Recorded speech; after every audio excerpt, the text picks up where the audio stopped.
মানুষ মানুষের জন্য তবেই তো জীবন ধন্য।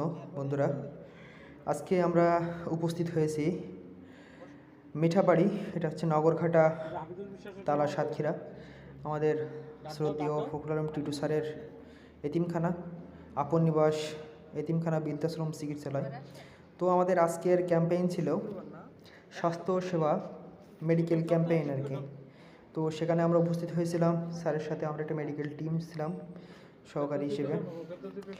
তো আপনারা দেখছেন আমাদের ম্যানেজার রানা ভাই ও স্যারকে দেখতে পাচ্ছেন আপনারা, অত্যন্ত দক্ষতা এবং নিপুণতার সাথে আন্তরিকতার সাথে রুগী দেখছেন।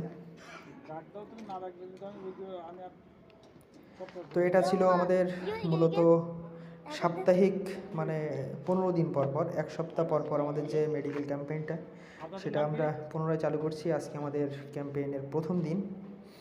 তো মোটামুটি রুগীদের সাড়াও ছিল। তো প্রথম দিনেই আমরা কয়েকজনকে পেয়ে গেছিলাম খুব অসুস্থ এবং